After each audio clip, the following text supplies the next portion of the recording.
wa nílẹ̀ Yorùbá kámúra kágbédé wa ta. Ó tún ti kò ó tún ti kò ìpàdé àpérò ọlọ́dọọdún ẹgbẹ́ akọ́mọlédè àti àṣà Yorùbá Nàìjíríà tún ti kò ìpínlẹ̀ Ọ̀ṣun gbàlejò ọ̀hún sí Iléṣà ẹ jẹ́ ká jọ péjú ó.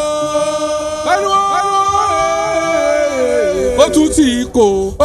ó tún ti kò ìpàdé àpérò ọlọ́dọọdún ẹgbẹ́ akọ́mọlédè àti àṣà Yorùbá Nàìjíríà ìpínlẹ̀ Ọ̀ṣun gbàlejò sí Iléṣà ẹ jẹ́ ká jọ péjú ó.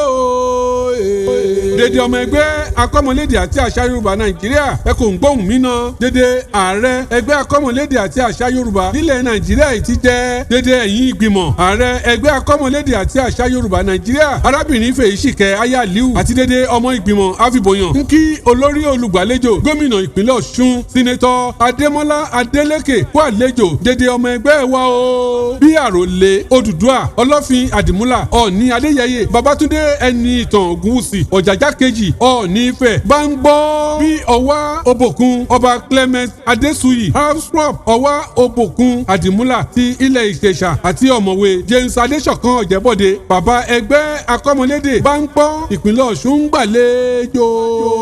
Ìpàdé àpérò ọlọ́dọọdún àti ìpàdé gbogbogbò ìkọkàndínláàdọ́ta irú rẹ̀ túkò àgbélárugẹ èdè àti àṣà Yorùbá jẹ wá lógún gidi fífi èdè Yorùbá kọ́ sáyẹ̀nsì àti ìmọ̀ ẹ̀rọ re kókó àpérò lọ́dún yìí bẹ̀rẹ̀ látọjọ́ kẹta sọ́jọ́ keje oṣù kẹjọ 2025 yìí Anglican Heritage City Òkè Ìyanu lábẹ́ àkóso Anglican Diocese Òkè Òòyè Iléṣà ìbẹ̀rẹ̀ ibùdó ìpàdé àpérò ìpínlẹ̀ Èkó Ògùn Ọ̀yọ́ Oǹdó Ọ̀ṣun Èkìtì Kwara Kogi Àjìdó Gúúsù àtàbújá rè máa péjú pésẹ̀ sí Iléṣà ìpínlẹ̀ Ọ̀ṣun gbàlejò ìpínlẹ̀ Ọ̀ṣun gbàlejò tọmọdé tàgbà ẹgbẹ́ akọ́mọlédè àti àṣà Yorùbá Nàìjíríà ọdọọdún rẹ̀ ṣàpọ̀nrúwé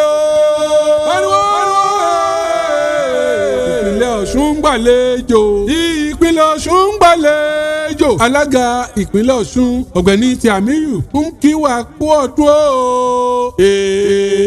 wa nílẹ̀ Yorùbá